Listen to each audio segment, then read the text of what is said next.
गोस्वामी श्री तुलसीदास जी महाराज सुंदर कांड की पावन फलश्रुति में यह पंक्तियां उद्धृत करते हैं, जिनका आशय है भगवान श्री राघवेंद्र के गुणगण समस्त सुमंगल दायक हैं। श्रद्धा पूर्वक श्रवण करने वाले संसार सागर से बिना किसी जलयान के सहज पार हो जाते हैं।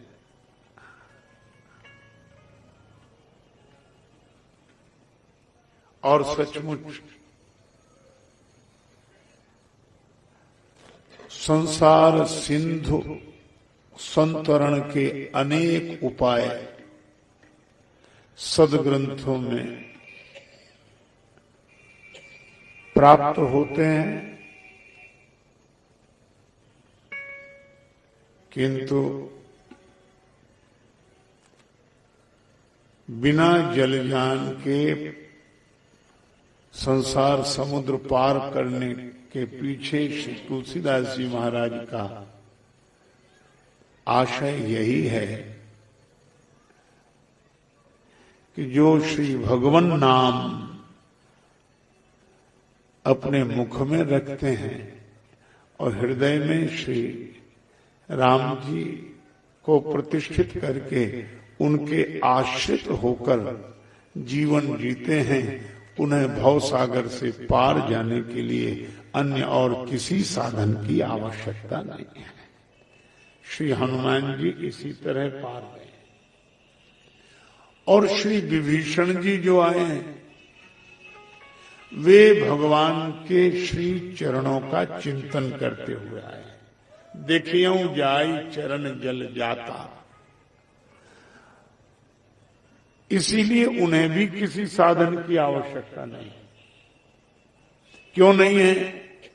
आद्य गुरु श्री शंकराचार्य भगवान कहते हैं, शिष्य ने पूछा, एक छोटी सी पुस्तिका है मणिरत्न माला प्रश्नोत्तरी, उसमें शिष्य के द्वारा प्रश्न पूछे गए, सदगुरु के द्वारा उत्तर दिए गए।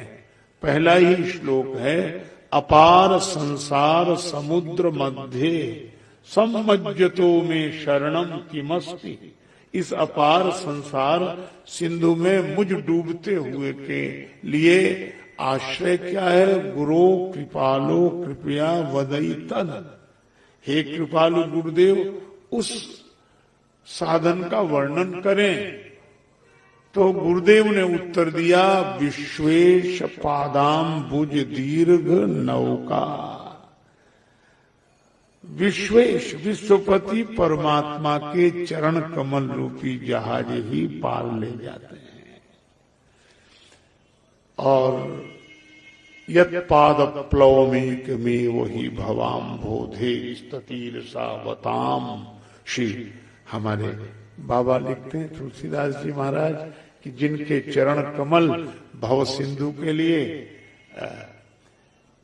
सहज जलयान हो जाते हैं, वे कौन, किनके चरण? वंदे हम तम शेष कारण परम रामाख्यमीशम हरिम। और कितना सुंदर संकेत है सुंदर कांड में कि जो श्री राम जी के नाम का आश्रय ले वह भी संसार समुद्र से पार हो जाता है, और जो श्री राम जी के चरणों का आश्रय ले उसे भी किसी अन्य साधन की आवश्यकता नहीं पड़ती, वह भी सहज पार हो जाता है। अब यहां पार तो होते हैं लेकिन बड़ी विचित्र पार होते हैं। यहां पार जाते हैं फिर आते हैं। विभीषण जी हों चाहे श्री हनुमान जी हों, भगवान ने भी पार किया तो फिर आए। क्यों? कहा कि यह पार होना आवागमन से मुक्ति का संकेत नहीं है, क्योंकि सगुण उपासक मोक्ष न ले। उनका आना जाना बना रहता है, उनका आना जाना। अच्छा, उधर श्री जानकी माता है, इधर श्री राम जी हैं, और उधर से देखो तो उधर राम जी, इधर श्री जानकी माता।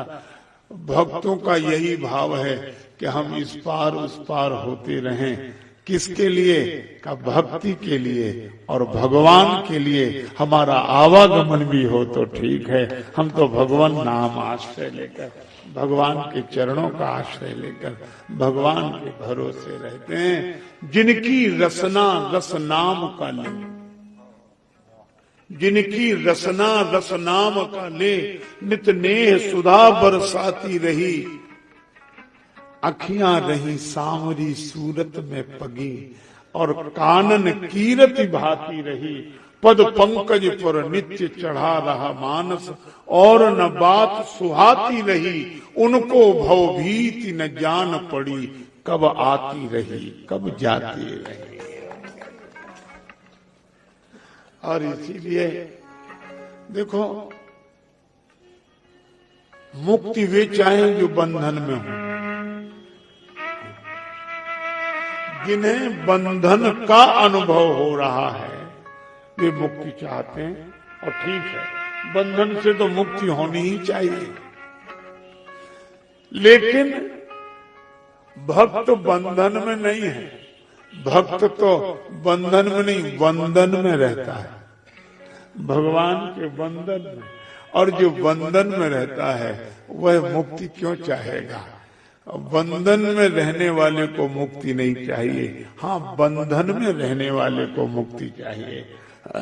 तो सुंदर कांड मानो यह संकेत करता है कि जो भगवान के बंधन में रहें वे चाहे इस पार रहें चाहे उस पार रहें, पर वे जहां भी रहेंगे भगवान के होकर रहेंगे और भगवान उनके होकर रहते हैं। यह कथा है। श्री हनुमान जी भी पार गए और उस पार पहुंचे। गिरि पर चढ़ी लंका ते ही देखी, कहीं न जाई अति दुर्ग विसेखी। गिरि पर चढ़ी लंका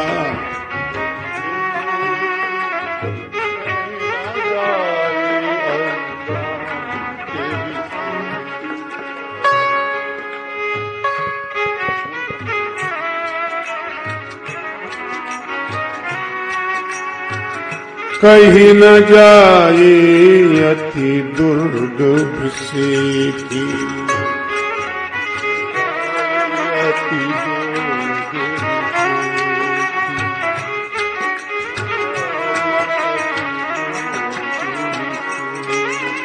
गिरि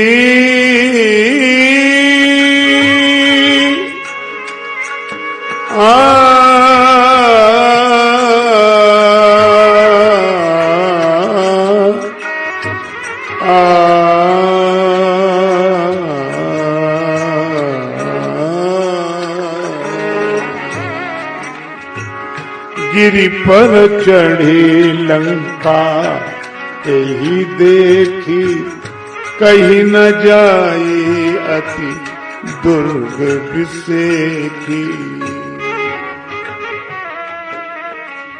जय जय।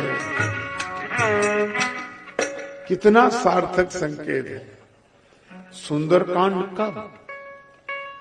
श्री हनुमान जी जब समुद्र के इस पार थे तो यहां भी सिंधु तीर एक भूधर सुंदर, कौतुक कूद चढ़े ताऊ पर। और उस पार भी गए तो गिरि पर चढ़ी लंका ते ही देखी।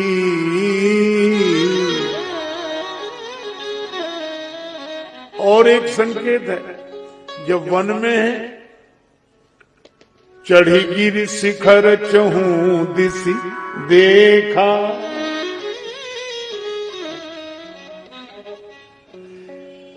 श्री हनुमान जी कितना सुंदर संदेश देते हैं। हनुमान जी जब मिलेंगे तो किसी न किसी गिर शिखर पर बैठे हो, और जब जब कोई समस्या आती है तो गिर शिखर पर।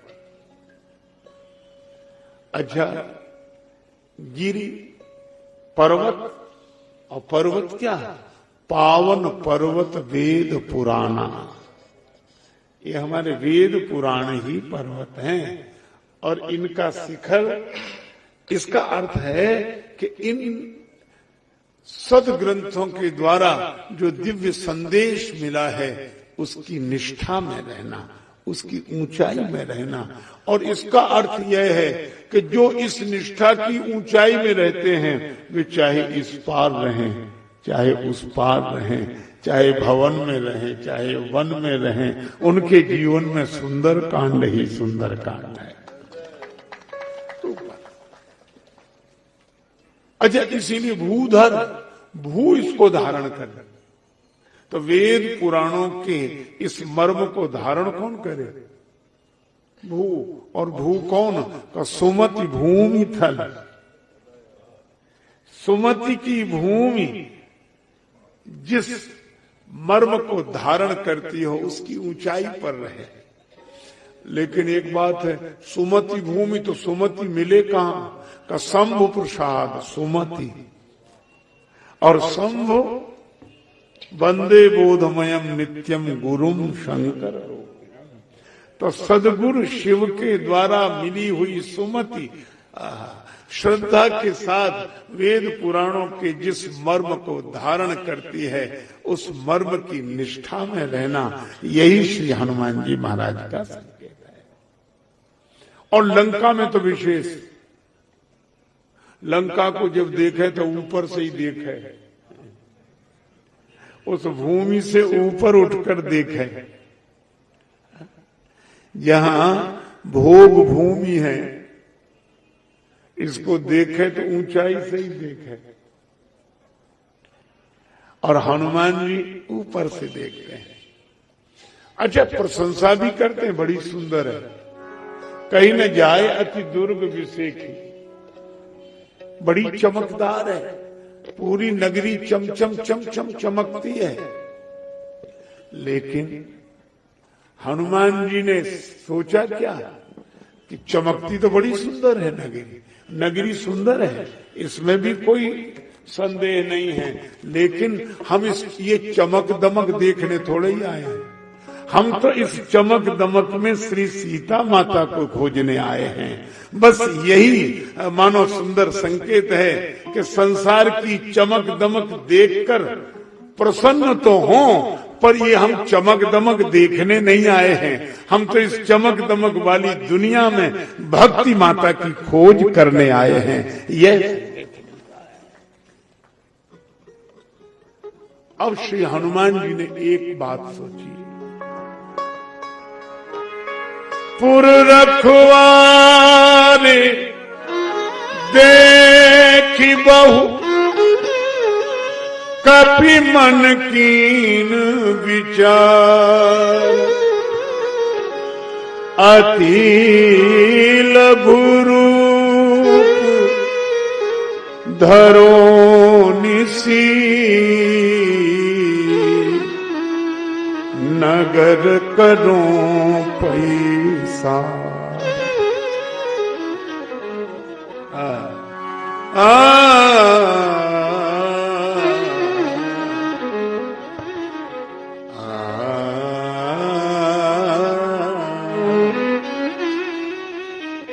आप देखेंगे सुंदरकांड में विचार शब्द बहुत बार आया, और अगर विचार करके देखें तो सुंदरकांड के पहले एक कांड है किष्किंधा कांड, और सुंदरकांड के बाद एक कांड है लंका कांड। दोनों कांडों के साथ विचित्रता जुड़ी हुई है, विडंबना जुड़ी हुई है। ये किष्किंधा जो सुंदरकांड से थोड़ा पहले है वो किष्किंधा कांड, और जो सुंदरकांड से थोड़ा आगे है वो लंका कांड है। किष्किंधा कांड की विडंबना क्या है? यहां विचार होता है काम नहीं होता।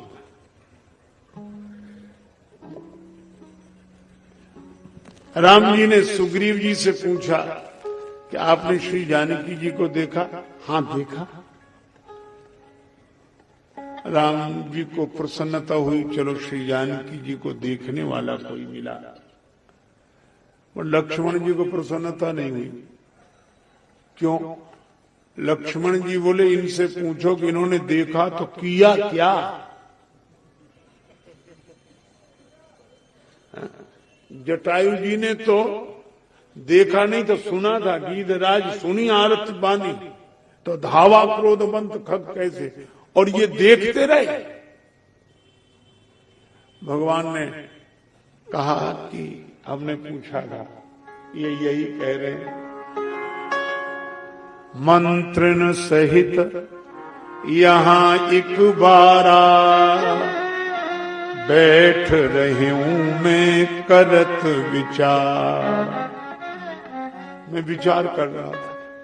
लक्ष्मण जी बोले महाराज ये केवल विचार करेंगे कुछ नहीं। कुछ लोग ऐसे होते जो विचार तो बड़ा अच्छा करते हैं पर विचार ही करते रहते। ये केवल विचार करने वाले भी विचारे हैं, विचार तो करते हैं पर करते नहीं। पर लंका कांड की दूसरी विडंबना, वहां लोग केवल करते हैं, विचार नहीं करते।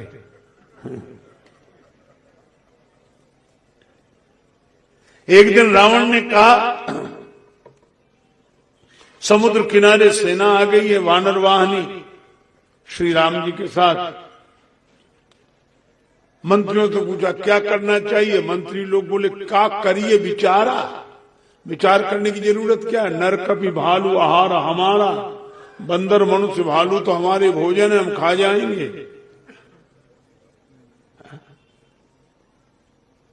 तो किसी ने धीरे से कहा कि खाने पीने में भी तो विचार करो। तो एक ने कहा कि जो खाने पीने में विचार करे वो राक्षस कैसा?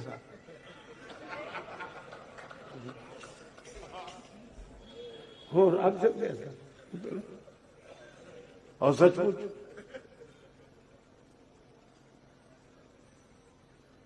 देखो सबको खा जाओगे। हाँ नरक भी भाग आ रहा। रावण बोला वाह बहादुर, तुमसे यही आशा थी। रावण का बेटा बैठा था प्रहस्त, कहने लगा पिताजी इनकी बातों में मत आओ, ये कुछ नहीं कर रहे, कुछ नहीं कर सकेंगे। दरबारियों ने कहा ये तो हमारा अपमान है। रावण के पुत्र ने कहा अपमान करना मेरा उद्देश्य नहीं है, लेकिन विचार करो, खा जाओगे इतने बंदर मनुष्य भालुओं को जो तुम कहते हो हमारा भोजन है, तो इन बंदरों को भालुओं को खा जाओगे? दरबारी लोग बोले अवश्य। प्रहस्त ने कहा कि कुछ दिन पहले राम जी के दल का एक बंदर आया था और तुम्हारे देखते देखते लंका जलाई थी। उस दिन तुम्हारा पेट खराब था, तुम्हें भूख नहीं लगी थी, क्षुधा न रही तुम ही तब काहो, जारत नगर कसना धरी खाओ। क्यों नहीं खा लिया? एक को खा नहीं पाए, उतनों को खाने की बात करते हो? विचार तो करो। रावण ने कहा निकल जाओ तुम, हमारे यहाँ विचार नहीं किया जाता है, काम किया जाता है। किष्किंधा कांड में काम कुछ नहीं किया जाता, केवल विचार किया जाता है। और लंका कांड में विचार नहीं किया जाता, केवल काम किया जाता है। इसीलिए तो आग लगी। बिना विचारे काम करने वाले का मकान सोने का भी क्यों ना हो तो भी आग लगे बिना रह नहीं सकते।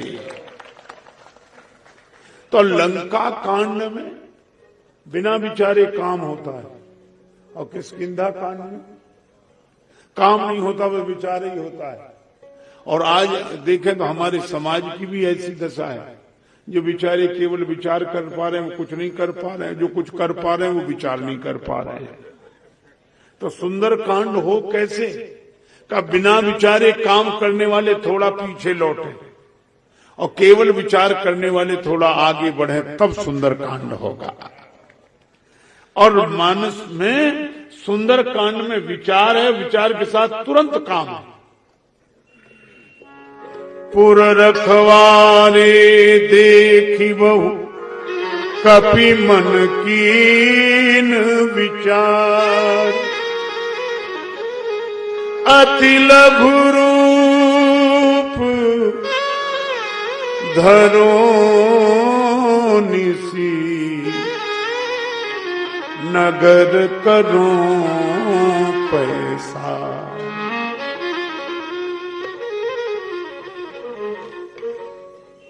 श्री हनुमान जी ने विचार किया, अति लघु रूप धरो, मैं छोटा ही ना बनूं, अत्यंत छोटा बनूं, अत्यंत छोटा रूप बनाना, और वह भी रात्रि में। पहले तो अत्यंत छोटा बनना और फिर रात्रि में जाना ताकि कोई हमें देख न सके। और कितना महत्वपूर्ण सूत्र मिल गया, अद्भुत सूत्र है। अद्भुत सूत्र यह है कि वे भक्ति माता की खोज करने आए, तो भक्ति माता का दर्शन अगर करना हो तो अत्यंत छोटा बनकर जो जाएगा उसी के जीवन में भक्ति माता का दर्शन होगा, कृपा होगी। छोटा तो बने, बिना लघु बने और अति लघु बने कैसे भगवान की कृपा का दर्शन हो, कैसे माता जानकी जी का दर्शन हो। और अत्यंत छोटा रूप बनाए और रात में चले ताकि कोई देखे नहीं, तो ऐसे काहे को जाते को कोई देखे नहीं का। इसलिए भक्ति को पाने का उपाय और दर्शन यह है कि वह भक्ति का दर्शन है, उसमें प्रदर्शन नहीं चाहिए, कोई हमें न देखे, हमें न देखे। तो जिसे अपने को दिखाने की प्रवृत्ति न हो, सचमुच वही भगवान को देख पाता है, वही भक्ति माता को देख पाता है। हनुमान जी का भाव यह है कि हम अपने दिखाने के लिए थोड़े ही आए, हम तो देखने के लिए आए, और इसलिए छोटे बने। अच्छा, और एक बड़ा सुंदर संकेत है, कितना छोटा रूप बनाए और क्या बने। मस्तक समान रूप कपि धरी, धरी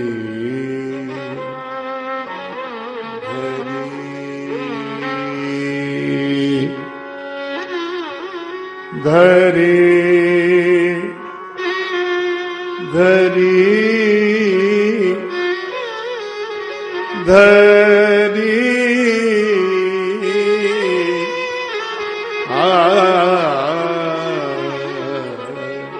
मस्तक समान समान मस्तक समान रूप कपि धरी, धरी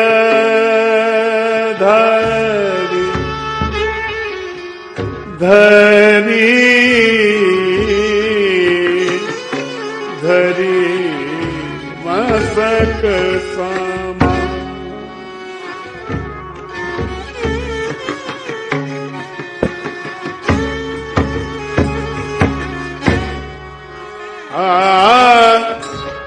लंका ही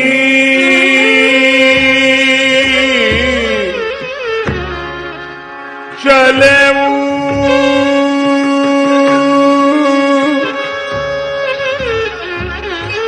सुमेर नर हरि हरि हरि मस्तक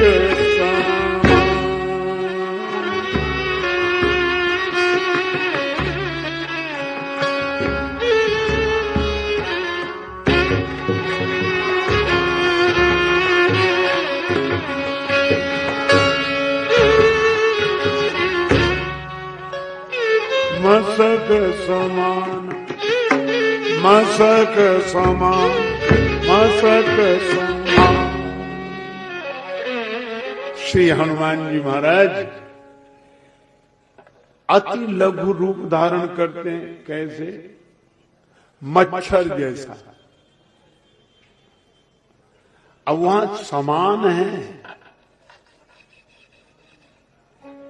पर बहुत बार लोग समान तो भूल ही जाते हैं।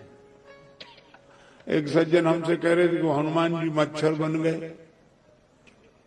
अरे हमने कहा मच्छर नहीं बन गए, ये हनुमान जी का दैन्य है, ये भक्त का दैन्य है। अच्छा, वैष्णव भक्त, भगवान के भक्त में दीनता होती ऐसी है।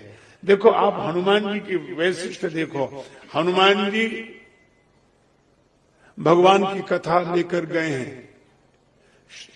श्री जानकी माता को कथा सुनाने जा रहे हैं और भगवान का नाम लेके गए, भगवान को हृदय में लेकर गए।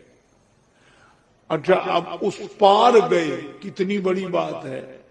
समुद्र पार करके गए और अपने को क्या समझ रहे हैं? मच्छर। यह उनकी दीनता है, यह उनकी भक्ति है। विडंबना देखो, क्यों समझते हैं? क्योंकि हनुमान जी उस पार तो गए, समुद्र के उस पार गए हैं और भगवान की कथा सुनाने गए हैं, लेकिन भगवान से भरकर गए हैं। जासु बार बार रघुवीर समारी, हृदय में राम चलो हरस ही धरि रघुनाथा का जो भगवान के से भर कर जाएगा, वह समुद्र पार भी भगवान की कथा अगर सुनाने जाए तो दीनता के कारण अपने को मच्छर समझेगा।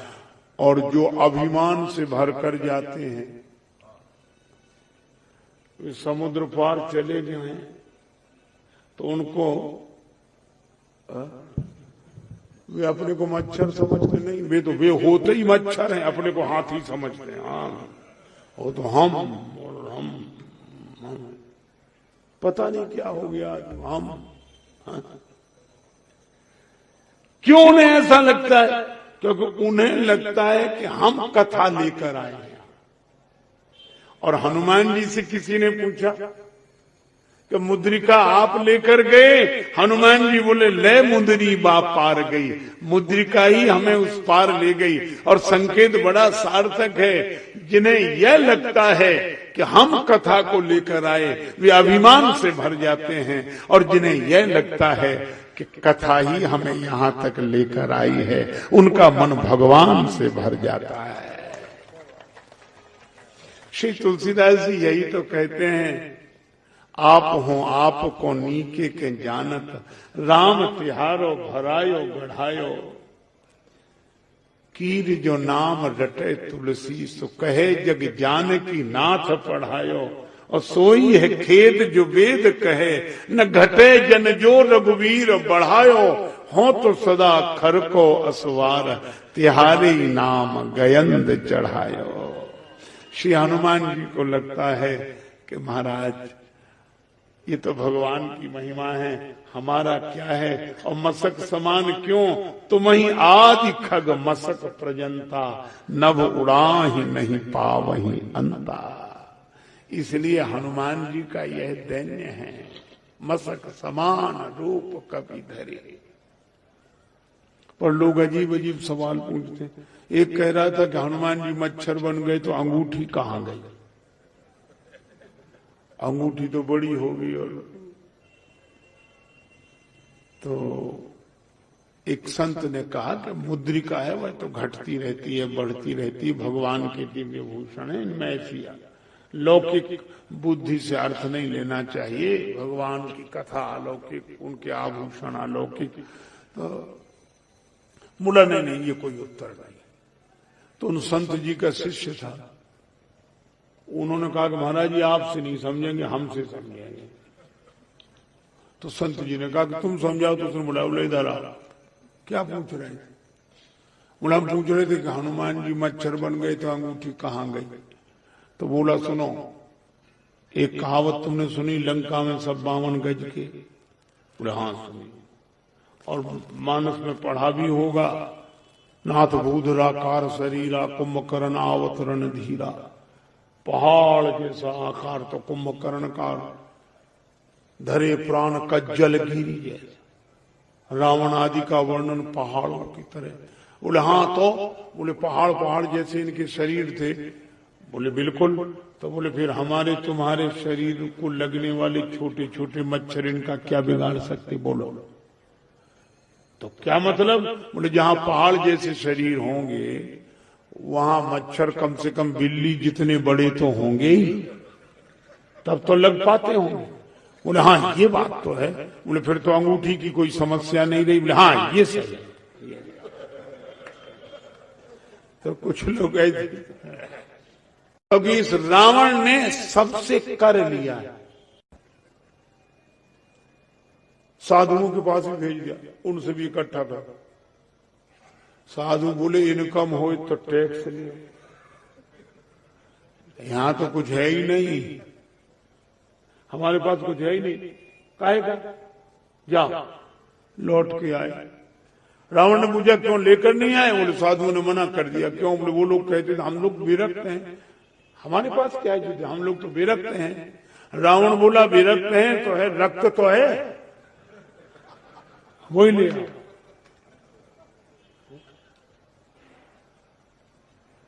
बेचारे विरक्तों का भी रक्त ले गए।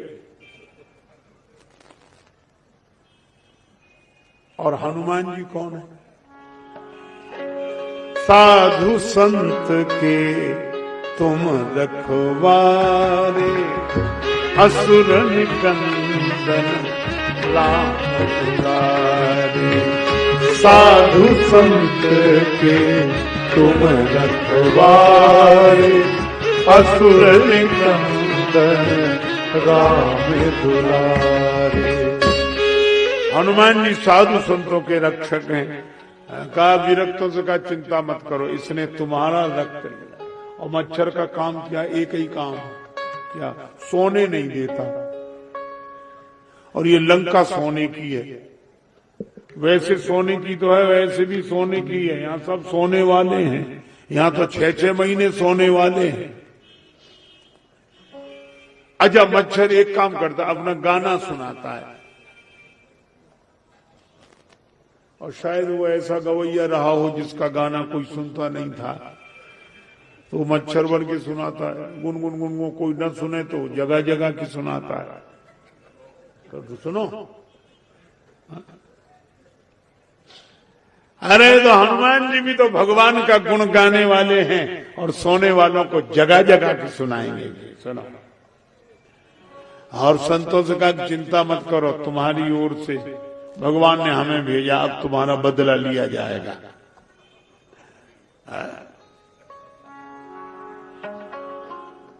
नर हरि भगवान को जय हो। नर हरि भगवान को हृदय में रखा तो नर हरि, नर रूप हरि तो हमारे श्री राम जी, और श्री नरसिंह भगवान को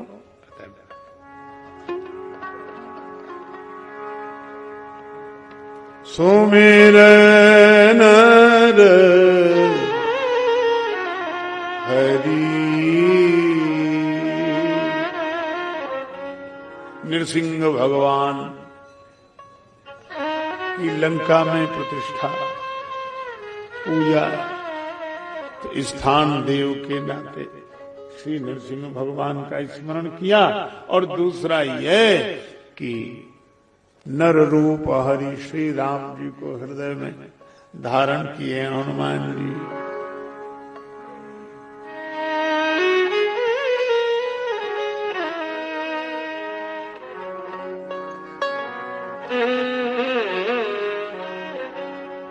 नाम लंकनी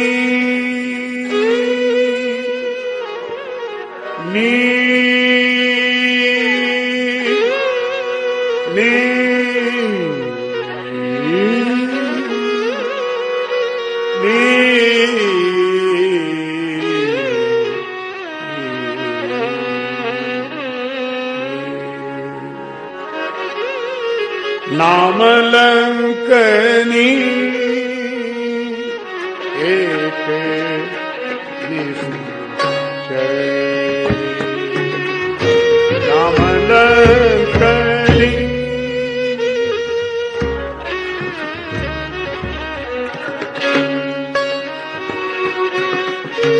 नाम लंकनी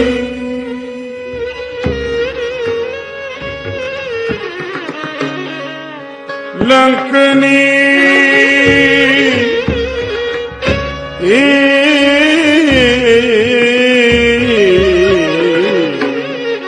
नाम लंकनी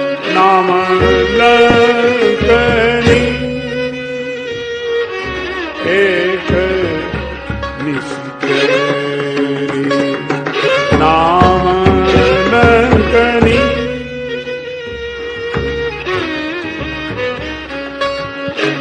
नाम लंकनी लंकनी लंकनी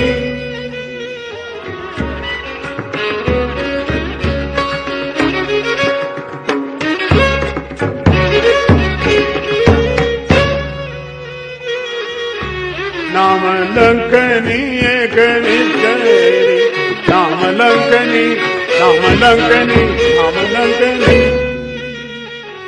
लंकनी। श्री हनुमान जी ने प्रवेश किया। शोक चलसी मोह निंदरी। हनुमान जी महाराज से बोले, अरे मेरी उपेक्षा करके कहां जा रहे हो? राक्षसों का यही स्वभाव होता है। आप कितने ही छोटे बनकर चले, कितने ही नम्र बनकर रहो, आपने देखा होगा कुछ होते ही इस राक्षसी स्वभाव को, कोई छोटा बनकर जाए, भैया हाँ आजकल तुम्हारे बहुत दिमाग खराब हो रहे हैं। वो बेचारा हाथ जोड़े सिर जोड़े, नहीं नहीं भैया साहब मैं अच्छी तरह समझता हूं, तुम्हें बहुत अभिमान हो रहा है, बोलो। लेकिन श्री हनुमान जी का चरित्र हमें यह सिखाता है कि हम विनम्र हैं, कायर नहीं हैं। विनम्रता गुण है, कायरता दोष है। एक संत कवि ने बड़ी सुंदर पंक्तियां कही, वेदांत हमारा स्वाभिमान, वेदांत हमारा स्वाभिमान, शिष्टता हमारी सीता है, हर रोज हमारा रामायण, हर श्वास हमारी गीता है। जब तक होती है शांति हृदय में, जब तक होती है शांति हृदय में, तब तक हम होते हैं केवल भारत।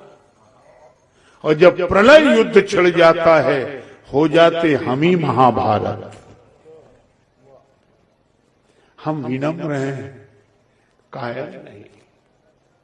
हम तो नम्र बन के चले, बिल्कुल छोटे बनकर चले, और कोई कहे हमें कुछ नहीं समझते तुम, सो कहा चले तो मोह निंदरी। हमारी विनम्रता को कोई हमारी दुर्बलता समझे, हमारे गुण को कोई दोष समझे, महानता को मजबूरी समझे, तब करना क्या चाहिए? हमारी विनम्रता को कोई कायरता समझे, हमारी महानता को कोई मजबूरी समझे, हमारी सरलता को कोई बुद्धूपन समझे। अच्छा, लोग भी ऐसे ही मिलते हैं। कई कुटिल लोगों को आपने देखा होगा, जब आपकी निंदा उन्हें करनी होगी तो मालूम कैसे कहेंगे, अब आप भी तो बहुत सरल हो। आप वो सीधे ही कह रहे हैं कि बुद्धू हो, पर वो शब्द अच्छा नहीं लगता। सरल हो आप, मतलब समझते नहीं हो। जब ऐसी स्थिति हो जाए तब सुंदर कांड ने बहुत सुंदर संकेत दिया है, वर्तमान संदर्भ में बड़ा उपयोगी संदेश है। श्री हनुमान जी ने एक काम किया,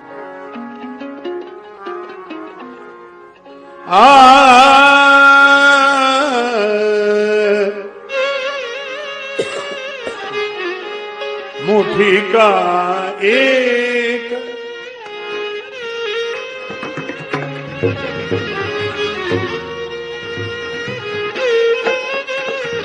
मुट्ठी का एक महाकवि हानि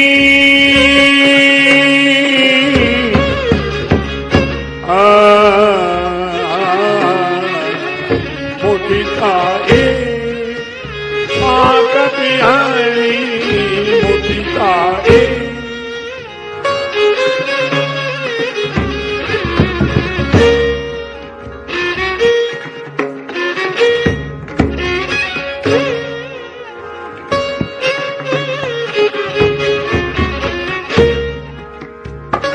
रुद्र बमत धरणी धनवानी रुद्र बमत धरणी धनवानी मुट्ठी का एक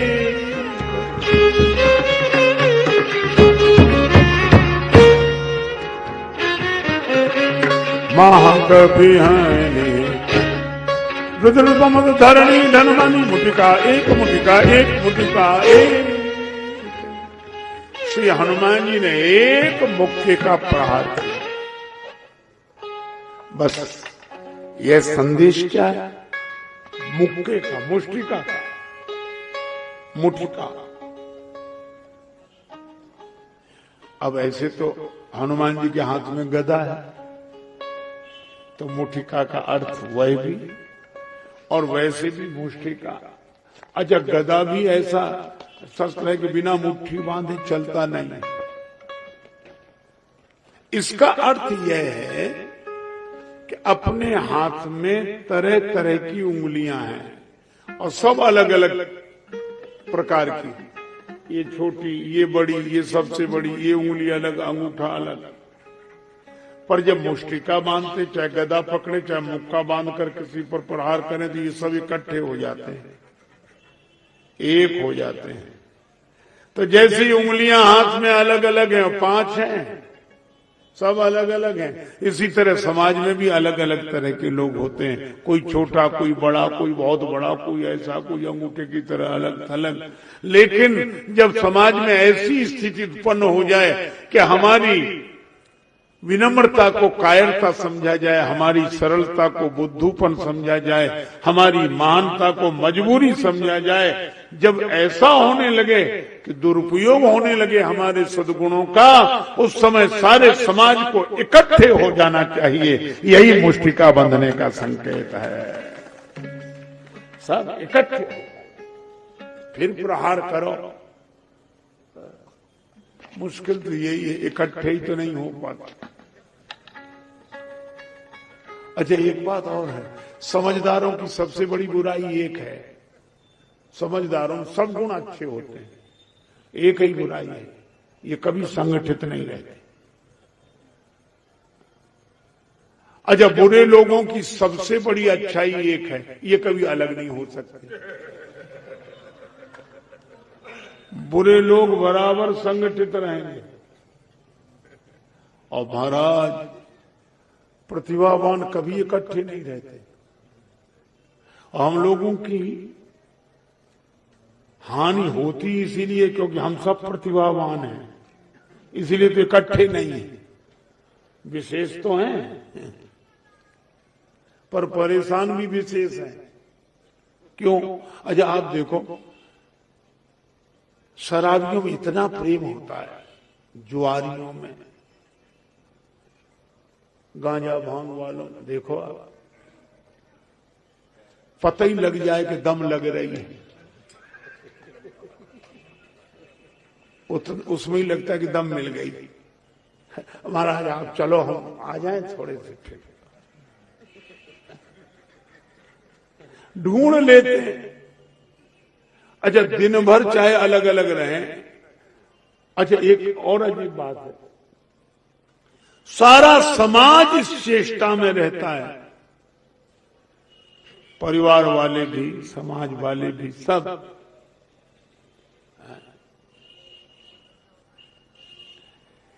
कि ये अलग अलग हो जाए। अच्छा बोलो शराबियों को रोज डांटा जाए, खबरदार जो वहां गए उनके पास, वो पिट लेते हैं, गालियां सुन लेते, शाम को वहीं मिलते हैं। एक जुआरी दूसरे जुआरी के बिना नहीं रहेगा, एक शराबी दूसरे शराबी के बिना नहीं रहेगा। अच्छा ढूंढ लेते हैं, ढूंढने का तरीका भी बड़ा अजीब है। एक आदमी अफीम खाता था, दूसरा और मिल गया, तो बोले एक काम करो, क्या? बोले किसी ऐसे को तलाशो ताकि उससे पता लग जाए, थोड़ा मौज मस्ती हो। बोले ढूंढे कैसे? तो बोले सरल उपाय। क्या? बोले रस्सी उस किनारे, तुम पकड़ लो इस किनारे, हम पकड़ ले, सड़क पे खड़े हो जाओ। बोले रस्सी है कहां? बोले झूठी। तो एक इस तरह खड़ा हो गया, तो हाँ भैया संभल के लेना, वो वहां ले रहे हैं, दो जरा दो। और रास्ते से जो निकले, भैया देख के रस्सी है। सब कहते पागल है, रस्सी है कहां? एक आया सो खड़ा हो गया। बोले कैसे खड़े? बोले पहले रस्सी तो हटाओ तब निकले। दोनों बोले पकड़ लो भाई यही है। तो एक दूसरे को ढूंढ लेते हैं, रह नहीं सकते माना। अच्छा चार शराबी जुआरियों को आप अलग नहीं कर सकते, और बात थोड़ी अटपटी, और चार विद्वानों को आप इकट्ठा रख नहीं सकते, रह नहीं सकते। अरे विद्वान तो जाने तो गुणी जन प्रतिभावान, चार कलाकार नहीं रहे, चार नहीं, दो नहीं रह सकते। दो और एक ही काम करने वाले फिर तो कहना क्या है, रह नहीं सकते। अच्छा ये दोष नहीं है, ये स्वभाव है, स्वाभाविक बात है। तो मैं बहुत दिन तक सोचता रहा कि ये इनमें संगठन क्यों, बुरे लोगों में संगठन क्यों और अच्छे लोगों में संगठन क्यों नहीं। तो हमें एक ही बात समझ में आई कि शराबियों को, जुआरियों को, ये भंगेड़ी गंजेड़ियों को गालियां मिलती हैं, अपमान होता है, और विद्वानों का, कलाकारों का, गुणियों का सम्मान। भाई यही एक कारण है कि गाली और अपमान आदमी मिलकर भोगना चाहता है और सम्मान अकेले पाना चाहता है। श्रेय अकेले लेना, अब गाली मिले तो तुम भी आओ, ये भी तो थे साहब, हम अकेले थे क्या? ये भी थे, मतलब इन्हें भी चार गालियां सुनाओ। तो अपमान आदमी मिलकर भोगना चाहता है और श्रेय आज भी प्रतिभाओं की कमी थोड़ी ही है, पर हमारे देश में आज भी प्रतिभाएं प्रचार के बाद भी सफल क्यों नहीं हो रही? क्योंकि अकेले ही श्रेय लेना चाहते हैं।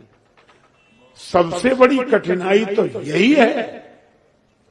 तो मैं आपसे चर्चा कर रहा था कि जिस दिन अच्छे लोग संगठित हो जाएं, मुझे लगता है कि बुरे लोग समाज के लिए समस्या तो हैं, पर बुरे लोगों से ज्यादा समस्या तो इन अच्छे लोगों की है जो इकट्ठे नहीं होते।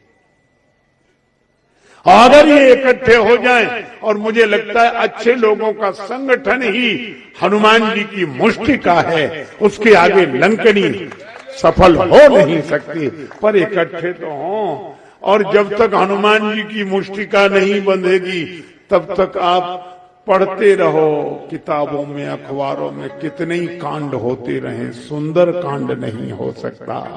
इसलिए श्री राम कथा संदेश देती है संगठन। अच्छा और दूसरी मुष्टिका की तो जरूरत ही नहीं पड़ी। मुष्टिका एक, मानो एक ही उपाय है संगठन, और एक बार इकट्ठे होकर, एकत्रित होकर। लेकिन हनुमान जी का क्या आदर्श है! अतुलित बलधामा में मुष्टिका थोड़ी तगड़ी पड़ जाती तो लंकनी बचती नहीं, लंकनी को मारा नहीं। इसका अर्थ क्या है? ये भारत का आदर्श है। हनुमान जी के चरित्र के द्वारा भारत का आदर्श यह है कि हम व्यक्ति के विरोधी नहीं हैं, हम तो व्यक्ति में आई हुई बुराई के विरोधी हैं। हनुमान जी लंकनी के विरोधी नहीं, लंकनी रहे, लंकनी जीवित रहे, पर लंकनी में जो बुराई है वह निकल जाए। हम व्यवस्था के विरोधी कहाँ हैं, पर व्यवस्था में आई हुई बुराई दूर हो जाए, इसके लिए संगठन होना चाहिए। यह सुंदरकांड का संकेत है और लंकनी का इलाज हो गया।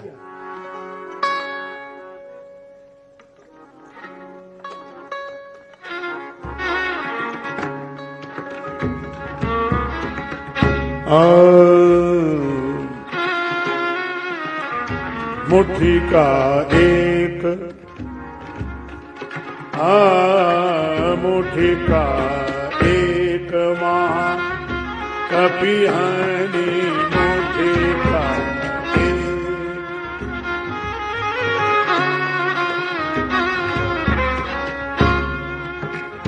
हानि हानि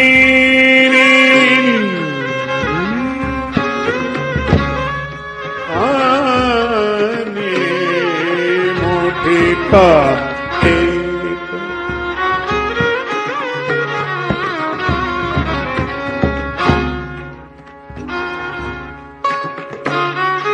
रुधिर बमत धरनी धन मणि मुट्ठी का एक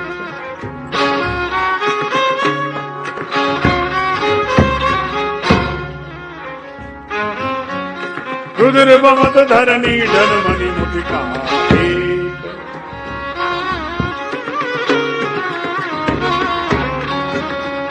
मुट्ठी का एक महाकपिहानी, रुधिर बमत धरनी धन मणि मुट्ठी का एक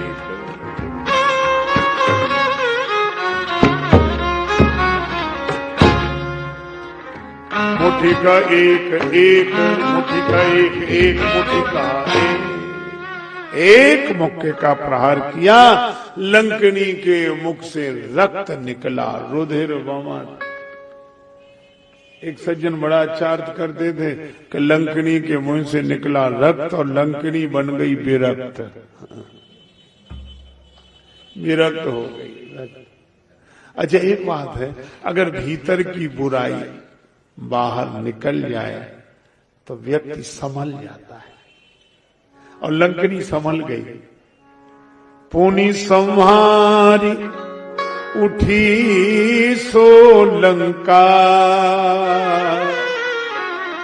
जो संभल जाते हैं वे ही उठ जाते हैं, ऊपर उठ जाते हैं। अब विनम्रता आ गई। जोरी पानी कर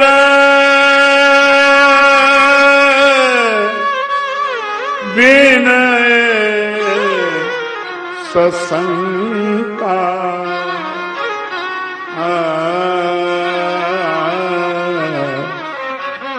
हाथ जोड़ के विनती करने लगी। शंका है कि कहीं हमको ही न मार डाले, दूसरी बार गदा न उठ जाए। पर हनुमान जी ने कहा शंका मत करो, हम तुम्हारे विरोधी नहीं हैं, पर तुम जो गलत बात बोल रही थी उसके विरोधी थे। लंकनी बोली मैंने गलत क्या कहा था? हनुमान जी बोले तुम कह रही थी जानिस नहीं मरम सठ मोरा, मोर आहार जहां लगी चोरा। जहां लगी चोरा, यह भी पाठ मिलता है, पुरानी पुर्तियों में था, लंक कर चोरा है? मेरे आहार चोर हैं, मैं चोरों को खाती हूं। हनुमान जी ने कहा कि ये चोरों को खाती है कि चोरों को रखाती है? हनुमान जी का भाव यह था कि अगर चोर तेरे भोजन हैं तो सबसे पहले तुझे रावण को खा लेना चाहिए, वही लंका का सबसे बड़ा चोर है। रेतीय चोर कुमार गांव। और हनुमान जी ने कहा कि हम तो चोर का पता लगाने आए हैं, और चोर को खाने वाली व्यवस्था जब चोर का पता लगाने वाले को ही खाने लगे तो समझ लो रावण राज्य में प्रवेश हो गया है। यही राम कथा संकेत है। पर अब इलाज हो गया, तो ये इलाज तो होना चाहिए कि भाई जिसके लिए हो वह तो करो। कहे कि चोरों को खाती हूं, चोर का पता लगाने वाले को खा जाए। लंकनी ने कहा कि अब मैं संभल गई। और कितना अद्भुत संकेत है कि कुसंग पर जब सत्संग का प्रहार होता है तो बुराई मन की बाहर आ जाती है और साधक संभल कर अपने लक्ष्य की ओर उन्मुख हो जाता है। यही इस कथा का संकेत।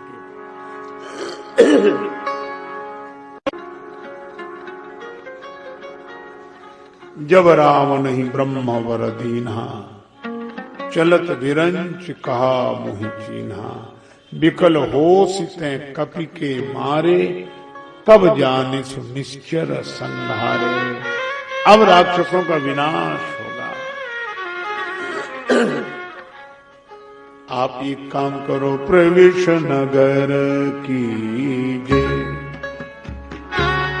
सब काजा, प्रवेश नगर कीजे।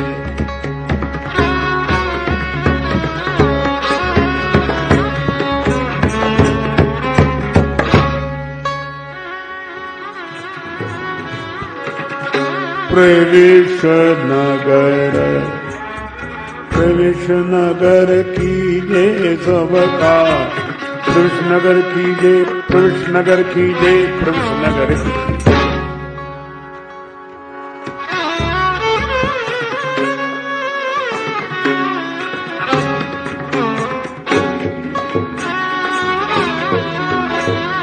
प्रवेश नगर, नगर की,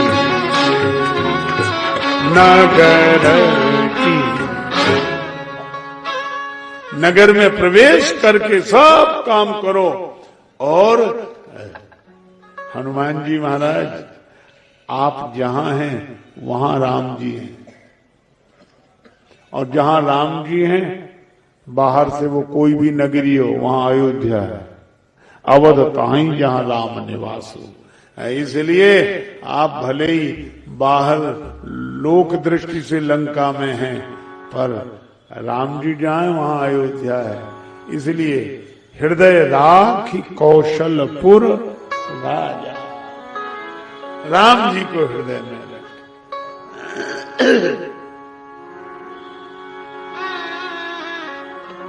मंदिर मंदिर प्रतिकर शोधा, मंदिर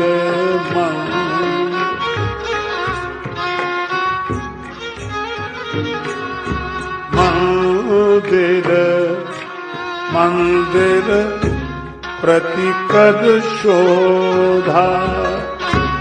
देखे जाता अगणित जोधा, मंदिर मंदिर प्रतिकर शोधा।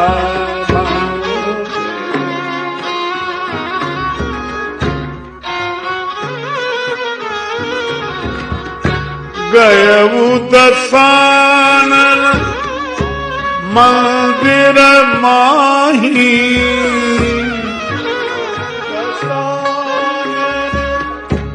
मंदिर माही। अति विचित्र कई जात सुनाही, अति जात सुनाही। शयन किए दे हाथ पीते ही,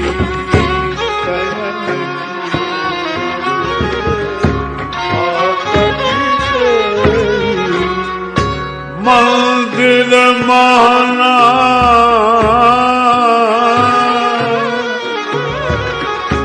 दीख दे,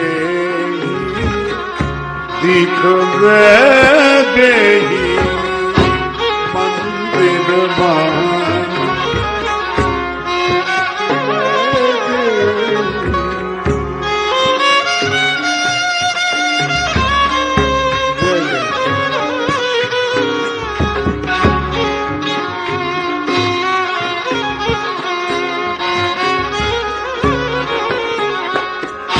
वैदेही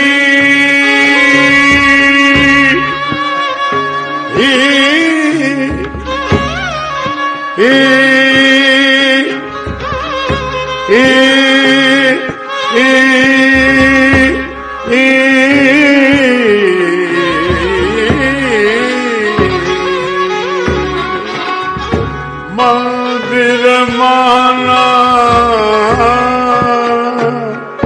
दीख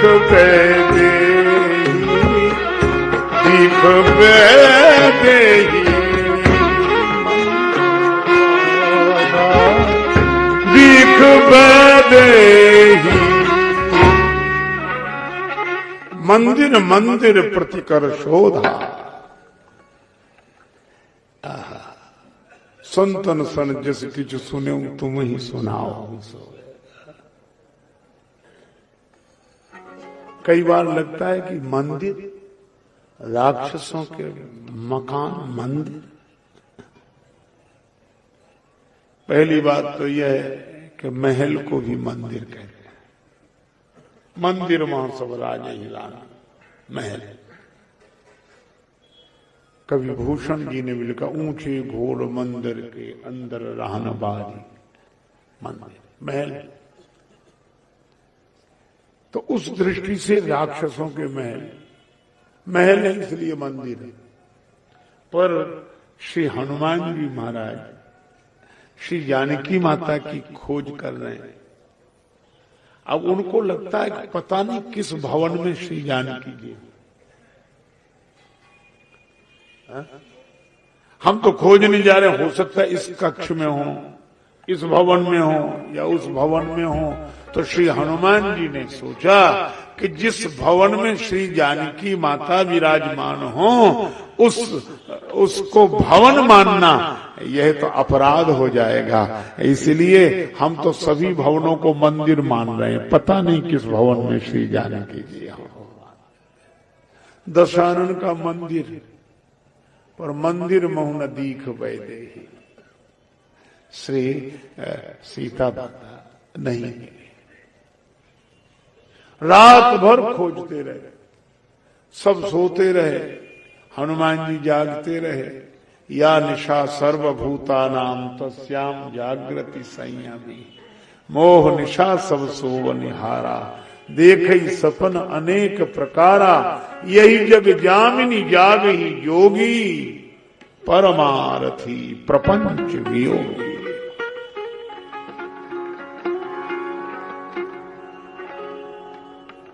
अब इस तरह खोज रहे थे, तब तक ब्रह्म मेला हो गई।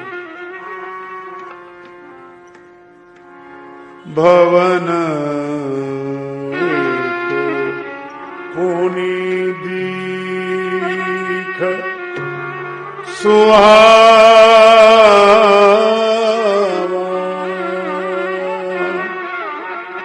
भवन एक पुनि दीख सुहा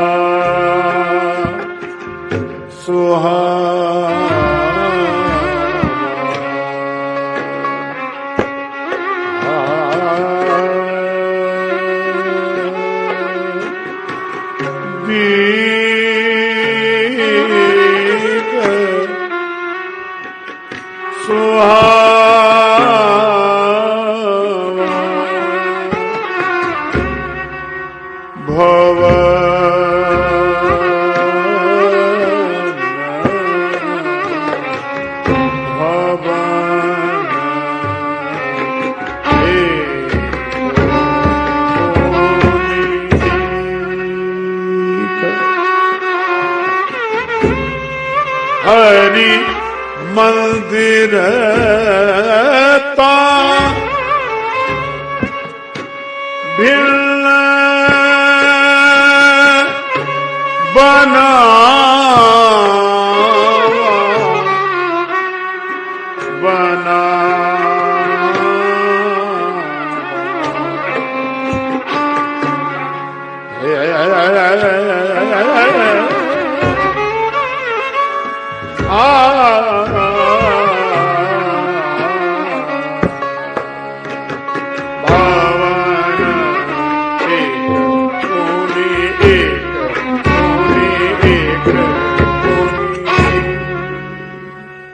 एक ऐसा भवन देखा, हरि मंदिर ता भिन्न बनावा।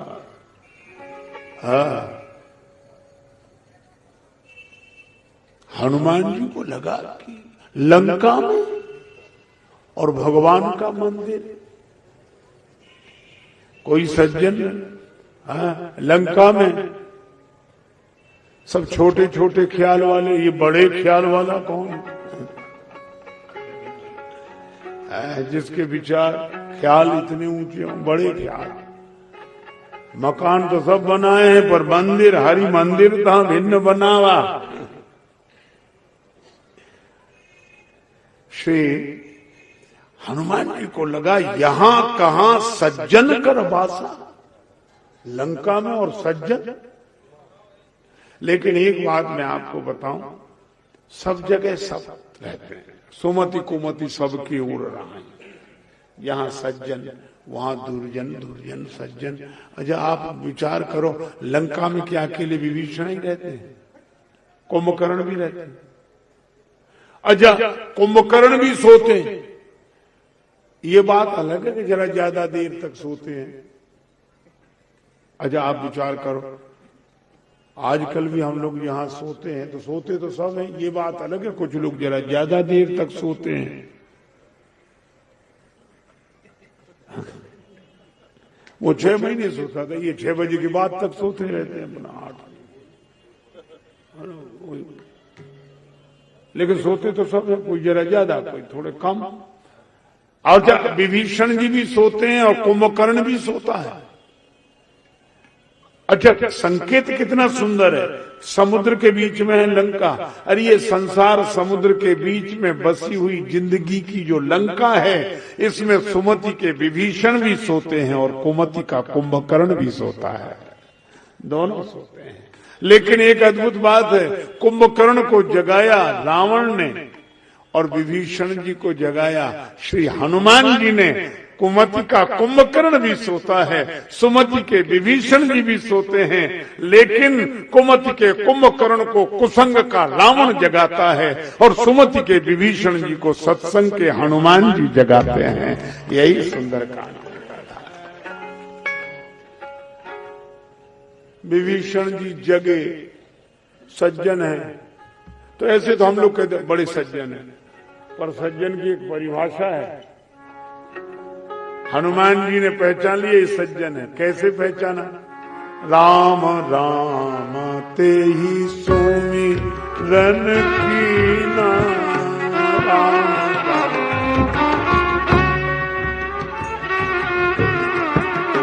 राम राम ते ही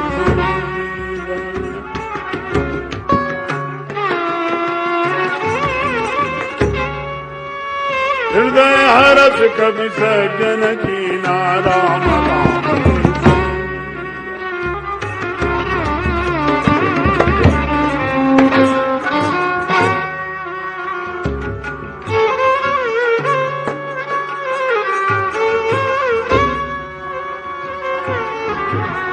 राम राम ते सुमिरन, राम राम ते सुमिरन, राम राम ते सुमिरन, राम राम हृदय हरस कवि सज्जन कीना, राम राम ते सुमिरन, राम राम ते सुमिरन, राम राम। विभीषण जी ने राम राम राम स्मरण किया, श्री हनुमान जी समझ गए ये सज्जन हैं। और इसका अर्थ है कि सवेरे सवेरे जागकर जो भगवान का नाम स्मरण करे, श्री हनुमान जी महाराज की दृष्टि में श्री रामचरितमानस के अनुसार वह व्यक्ति सज्जन है। तो हम सब लोग सज्जन हैं कि नहीं? श्री अवध में तो भगवान की कृपा है, पर जो आए हैं हम उनसे कहते हैं कि जब तक यहां रहो तभी तक सज्जन बने रहो। सवेरे सवेरे जाकर राम राम ते ही सुमिरन कीन्हा, हृदय हरस कपि सज्जन चीन्हा। सवेरे का समय था, विप्र रूप धरि वचन सुनाए,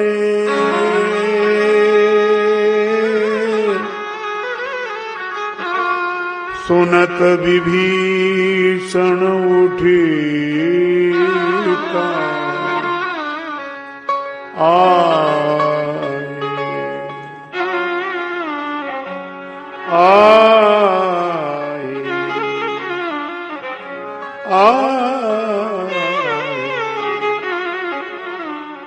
विभीषण जी उठकर आया।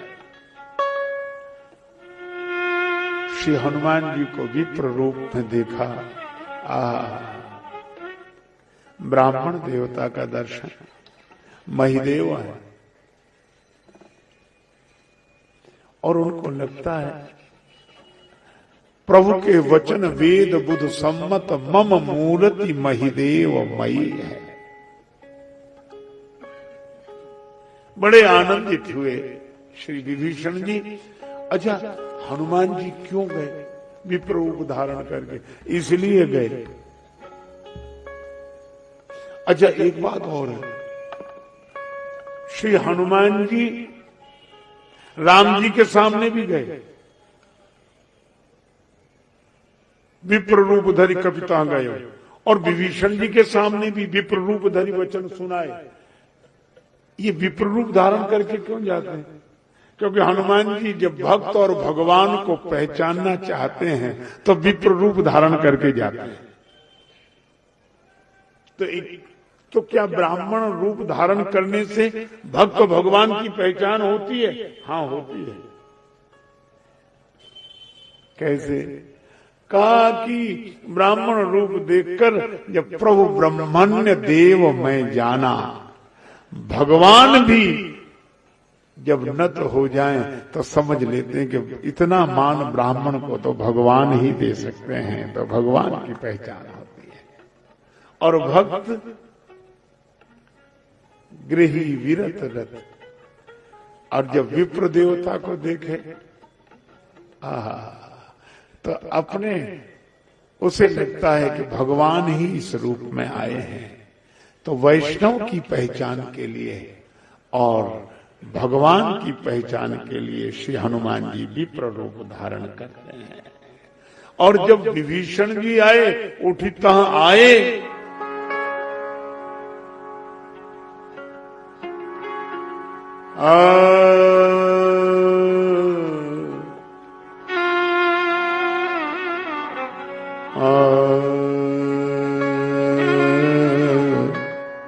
कहने क्या लगे कि तुम राम दीन अनुरागी,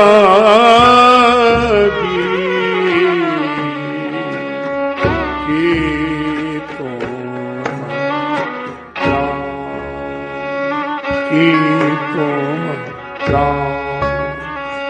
दीन अनुरागी,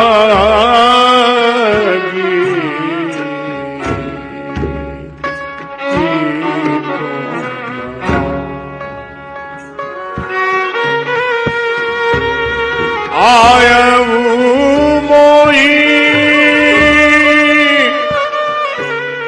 करल बड़भागी, बड़भागी,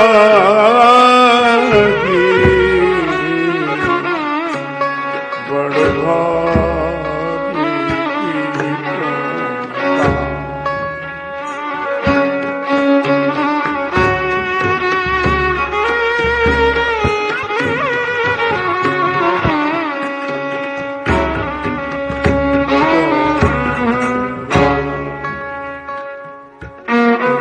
कि तुम हरिदासन मां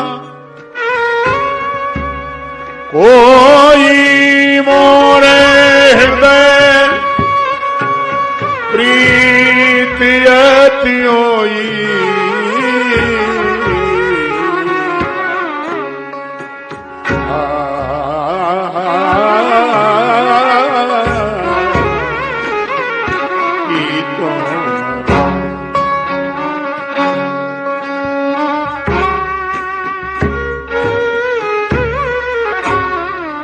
देखो भैया, जो भगवान को मानते हैं वे ही तो भक्त।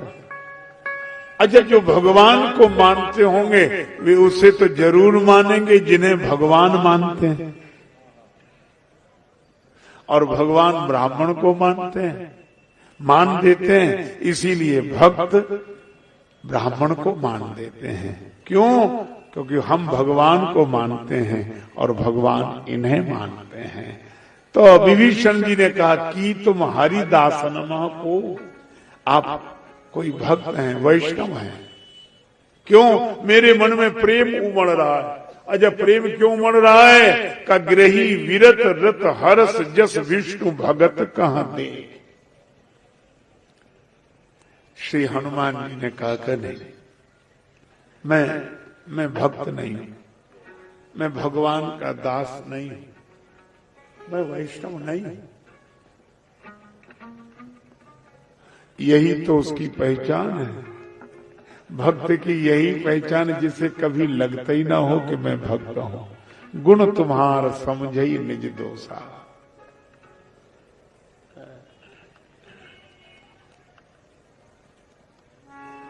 पूज्यपाद गोस्वामी श्री बिंदु जी महाराज का एक पद्य है, भक्त बनता हूं मगर अधमों का हूं सिरताज भी। भक्त बनता हूं मगर अधमों का हूं सिरताज भी। भक्त बनता हूं मगर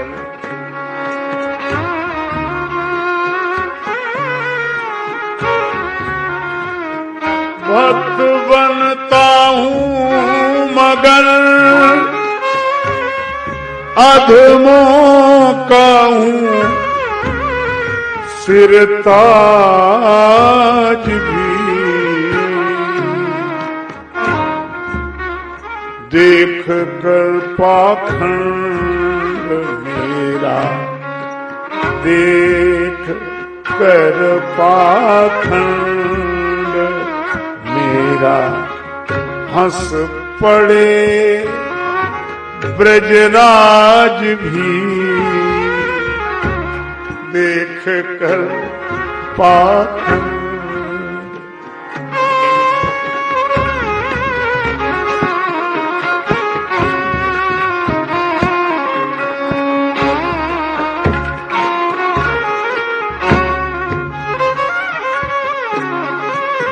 हंस पड़े ब्रजराज भी। भक्त बनता हूं मगर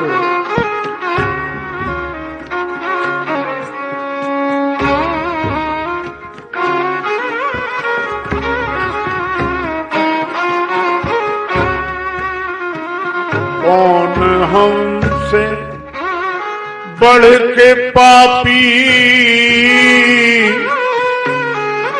होगा इस संसार में।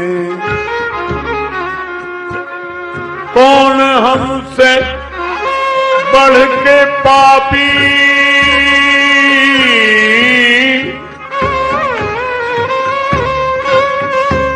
होगा इस संसार में।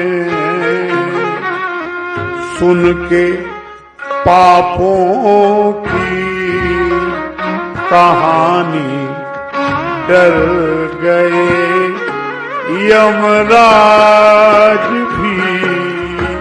सुन के पापों की डर गए यमराज भी सुनते पापों की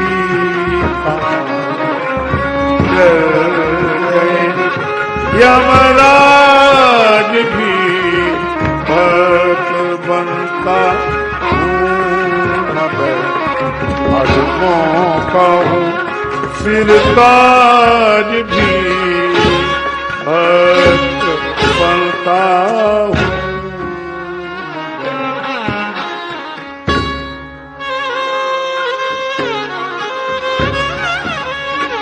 लेकिन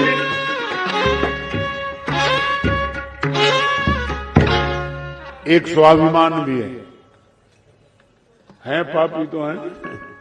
भक्त बनता हूं मगर अधमों का हूं सिरताज भी, देखकर पाखंड मेरा हंस पड़े ब्रजराज भी। और कौन हमसे बढ़ के पापी होगा इस संसार में, सुन के पापों की कहानी डर गए यमराज भी। लेकिन इसके बाद भी क्यों अधम उनसे कहें, क्यों पतित उनसे कहें कि नाथ तुम तारो हमें। क्यों पतित उनसे कहें कि नाथ तुम तारो हमें, हैं पतित पावन तो खुद रखेंगे अपनी लाज भी। क्यों पतित उनसे कहें कि नाथ तुम तारो हमें, हैं पतित पावन तो खुद रखेंगे अपनी लाज भी। आहा, तो क्या है, आंसू है आंखों में और तो कुछ है नहीं, पर यह भरोसा है बिंदु आंखों के हिला दें, दिल क्यों ना दीनानाथ का। बिंदु आंखों के हिला दें, दिल क्यों ना दीनानाथ का। दर्द दिल भी साथ है और दुख भरी आवाज भी है। इसलिए श्री हनुमान जी से जब विभीषण जी ने कहा कि आप परम भक्त हैं, हरिदास हैं, भगवान के दास हैं, हनुमान जी मैं दास नहीं। पर विभीषण जी भी कह लेते कि अच्छा तो हमें धोखा हो गया तो आप भक्त नहीं हो। पर विभीषण जी क्या कहते, मान गए क्या आप भक्त नहीं हो, लेकिन एक बात पक्की है, क्या आप भक्त नहीं हो तो भगवान हो। ये विभीषण जी की दृष्टि। पहले तो कहा कि तुम हरिदासन मां को, और जब श्री हनुमान जी की ओर से स्वीकृति नहीं मिली तो बोले अब मैं समझ गया कि तुम राम दीन अनुरागी, कि तुम राम दीन अनुरागी। आयऊ मोहि करन बड़ भागी, आयऊ मोहि करन बड़ भागी। आयऊ मोहि करन बड़ भागी, आयऊ मोहि करन बड़ भागी। श्री हनुमान जी ने कहा मैं न भक्त हूं न भगवान, कौन। तब हनुमंत कही सब राम कथा निज नाम। कब, तब हनुमंत कही सब राम कथा निज नाम, नाम लिया पीछे से और कथा पहले कही। क्यों, मानो संकेत यह है कि कथा के पीछे नाम है, कथा के पीछे नाम है। नहीं, कौन जानता इस नाम को। तब हनुमंत कही सब राम कथा निज नाम, सुनत जुगल तन पुलक मन मगन सुमिर गुण ग्राम। पर श्री विभीषण जी ने नाम याद कर लिया और कहने में लगे अब मोहि भा भरोस हनुमंता, बिनु हरि कृपा मिलहि नहीं संता।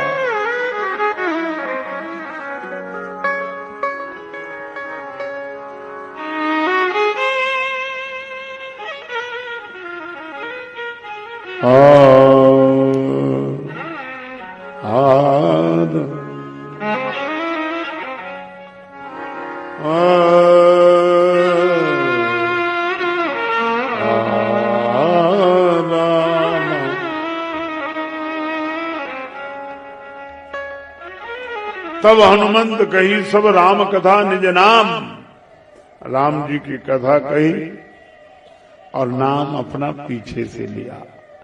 सुनत जुगल तन पुलक मन मगन सुमिर गुण ग्राम। दोनों पुलकित हो गए, रोमांचित घात हो गया। आनंद ही आनंद, आनंद ही आनंद, आनंद ही आनंद। पर विभीषण जी अपनी विपत्ति सुनाने लगे। हनुमान जी ने कहा कि देखो विभीषण जी, आपने ये नाम जो याद कर लिया ये ठीक नहीं हुआ, हमारा नाम मत लेना, बड़ा बुरा फल है।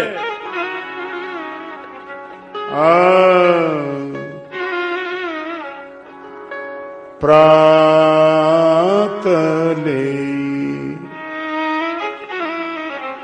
जो नाम हमारा, ता दिन ताहि न मिलैया। अब ये बड़ी प्रसिद्ध पंक्ति है। श्री हनुमान जी ने कहा जो सवेरे सवेरे हमारा नाम लेता है।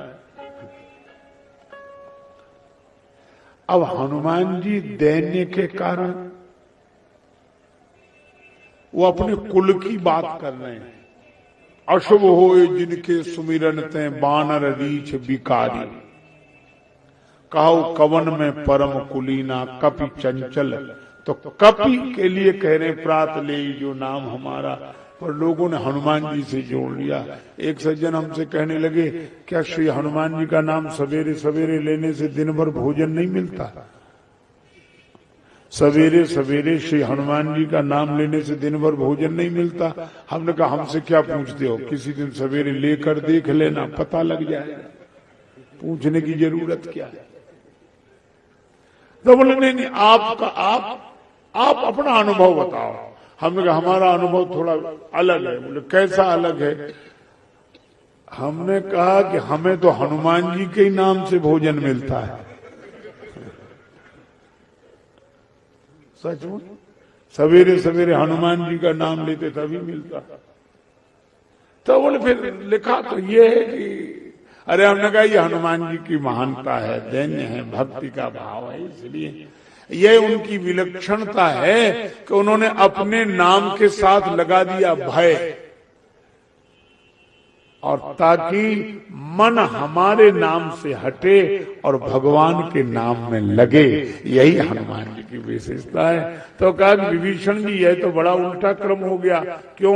बोले जब हम आए थे तब राम राम ते ही सुमिरन कीना, तब तो आप राम राम कर रहे थे, अब आप हनुमान हनुमान करने लगे। तो ये नाम मत लेना, वही लेना जो ले रहे थे, वही ठीक। विभीषण जी ने कहा कि मेरी बड़ी खराब हालत है।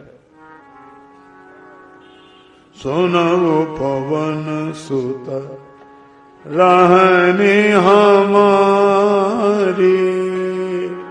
सुनो पवन सुत।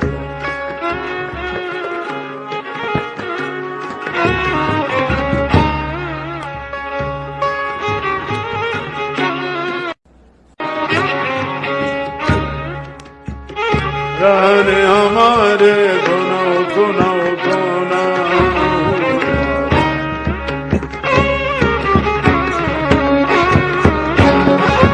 सुनो पवन सुत।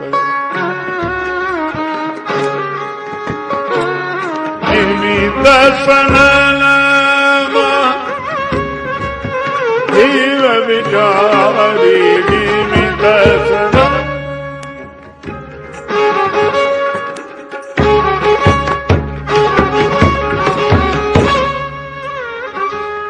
हनुमा जी विचारी जीवी दसना दसना दसना। मां जीव बेचारे सुनहु पवन सुनहु पवन सुत सुनहु आहा। श्री हनुमान जी से विभीषण जी ने कहा, हे पवन पुत्र, मेरी व्यथा सुन लो। मैं यहाँ लंका में ऐसे रहता हूं जैसे 32 दांतों के बीच में जीभ।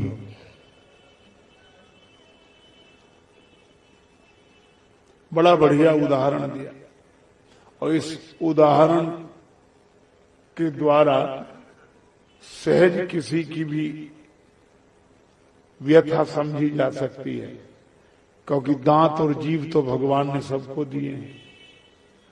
कोई पुस्तक पढ़ने की जरूरत नहीं है, किसी से पूछने की भी जरूरत नहीं है। दांत और जीवा भगवान ने सबको, जिनके मुख में अब नहीं है दांत तो कभी तो रहे ही होंगे। आज आपने देखा दांत और जीव का कैसा संबंध है। भोजन करने के बाद 2 दांतों के बीच में अन्न का कण या साग पात का कोई तृण फंसा रह जाए तो जीभ आराम से नहीं बैठती, बार बार जाएगी, कुरेदेगी, निकालने की चेष्टा करेगी, नहीं निकलेगा, फिर जाएगी, फिर आएगी, फिर आएगी, चैन से नहीं बैठती। अच्छा, जीभ से पूछो तुम्हें क्या परेशानी? तिनका तो दांतों में फंसा, दांत जाने उनका काम जाने, तुम काहे को परेशान?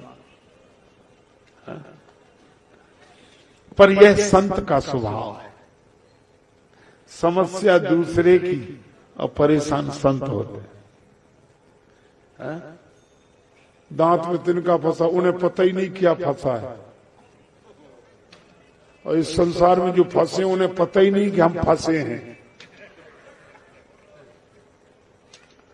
पर संत उनकी वजह से आराम से नहीं बैठते, निकल जाए किसी तरह। जब तक नहीं निकल जाएगा तब तक आराम से नहीं बैठती जीव। ये जीव का व्यवहार दांतों के साथ। अच्छा, धोखे से भोजन करते समय ऊपर नीचे की दंतावली के बीच में जीभ आ जाए तो दांत लिहाज करते हैं कि इसको हम ना कुचलें। दांत उसी को कुचलते हैं। ये असंतों का स्वभाव है। जो बिना कारण हित करे ये संत का स्वभाव है, और जो बिना कारण कुचलते फिरे ये असंत का स्वभाव। और बल्कि जो हित करे उसका भी। एक महात्मा से बड़ी सुंदर चर्चा हो रही थी संत जी से, तो हमसे बोले, खल शब्द का अर्थ जानते हो? हमने कहा महाराज आप बताओ। तो बड़े विनोदी संत थे, हंसकर बोले, खा माने खाए और ला माने लड़े। 2 अक्षर हैं, जो खाए और लड़े, समझ लो वही खल। हमें बड़ा अच्छा अर्थ लगा। तो हमने कहा महाराज इसमें एक बात और जोड़ लो। बोले क्या? हमने कहा जिसका खाए उसी से लड़े।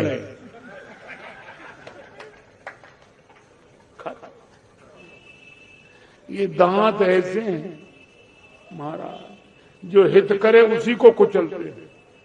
विभीषण जी का भाव यह था कि हम इन राक्षसों का हित करते हैं, हमको ही कुचलते हैं। श्री हनुमान जी ने कहा कि विभीषण जी विचारे मत बनो, जिम दशरथ जी विचारी, विचारे मत बनो, विचार करो। कहा क्या विचार करें? कहा ये बताओ, मुंह में पहले जीभ आई कि दांत? का जीभ आई। का दांत? का दांत बाद में आए। अच्छा, जीभ पहले आई दांत बाद में। अच्छा, अंत तक किसका भरोसा, दांतों का कि जीभ का? दांतों का कोई भरोसा नहीं, कब चले जाएं। क्यों नहीं रहा भरोसा? क्योंकि बचपन में एक बार आकर चले गए, तब से कोई ठिकाना नहीं रहा। पर जीभ का तो है भरोसा। तो जो आदि में है और अंत तक रहे, ये दांत तो बीच में आए, बीच में ही चले जाएंगे, इनसे क्या परेशान होना। विभीषण जी बोले सो तो ठीक है, लेकिन महाराज जिस पे बीतती है उससे पूछो। ये कोमल मुलायम इन कठोर कठोर 32 दांतों का क्या बिगाड़ेगी? श्री हनुमान जी बोले जीभ तो दांतों का ऐसा बिगाड़ सकती कि कोई नहीं बिगाड़ सकता। कैसे? कहा कि जब दांत परेशान करने लगे तो डॉक्टर साहब के पास जाकर दंत रोग विशेषज्ञ चिकित्सक डॉक्टर साहब उनके पास जाकर बोलती कौन है? जीभ। जीभ क्या कहती? डॉक्टर साहब अब तो ये दांत बहुत परेशान कर रहे हैं। अच्छा, एक बार जीभ अगर शिकायत कर दे दांतों की डॉक्टर से तो दांत बोल सकते हैं कि नहीं साहब ये झूठ बोल रही है और हम 32 हैं, हमारी संख्या ज्यादा है, बहुमत हमारा, हमारी सुनो, इस एक की मत सुनो, बोल सकते। जीभ कह दे बस। और जीभ एक बार शिकायत कर दे, अच्छा सोचो, और मुंह खुल जाए और डॉक्टर दांत निकालने लगे, फिर अगर जीभ बोले कि रहने दे, से छोड़ दो, बोल सकती जीभ? जीभ एक बार शिकायत कर दे डॉक्टर से, फिर वे जीभ की भी नहीं सुनते। एक बार शिकायत कर दे तो डॉक्टर क्या करता? अपना औजार उठाता, एक एक करके सब दांत निकाल कर बाहर करता है। तो हनुमान जी ने कहा कि विभीषण जी आप जीभ की तरह हो और ये राक्षस दांतों की तरह हैं और ये ज्यादा हैं और आप अकेले हो, परेशान मत हो, कुछ दिन बाद डॉक्टर साहब आने वाले हैं। श्री राम जी ऐसे डॉक्टर हैं भवरोग मिटाने वाले हैं। यहीं समुद्र किनारे शिविर लगेगा और अकेले नहीं, कई सहयोगी साथ आएंगे उनके। तो हाँ, और इसलिए आप तो एक बार जाकर कह देना कि दांत परेशान कर रहे हैं। अगर मुख में एक भी दांत बचे तो हमें बताना। अच्छा आप विचार करो, अगर मुख में एक भी दांत न रहे तो राज्य किसका? जीभ का।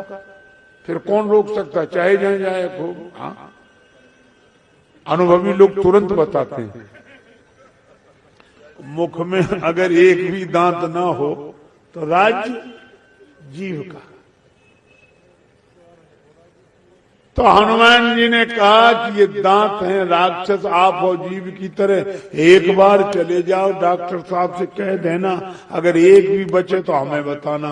और जब मुख में एक भी दांत नहीं रहेगा तो जैसे जीव का राज्य होता है इसी तरह मानो विभीषण का राज्य हो जाएगा और कोई नहीं बचेगा लंका में। ये तुमरो मंत्र विभीषण माना, तुमरो मंत्र विभीषण माना, लंकेश्वर भय सब जग जाना, लंकेश्वर भय सब जग जाना, लंकेश्वर भय सब जग जाना, लंकेश्वर भय सब जग जाना, लंकेश्वर भय सब जग जाना, लंकेश्वर भय सब जग जाना।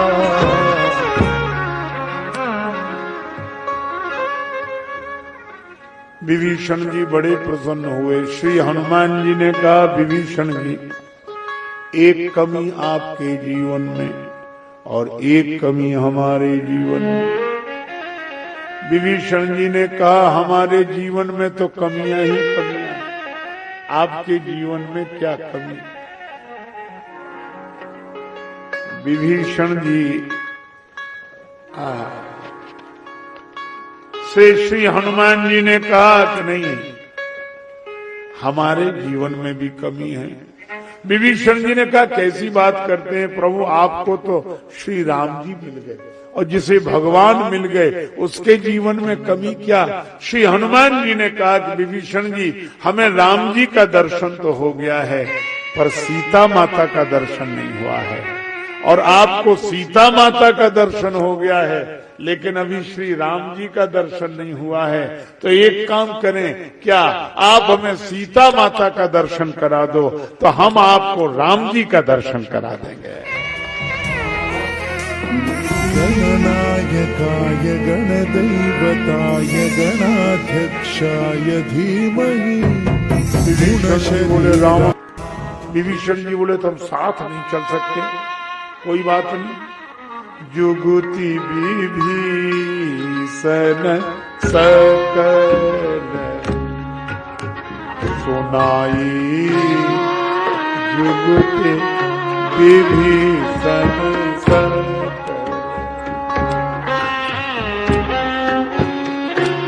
जुगुति विभीषण सकल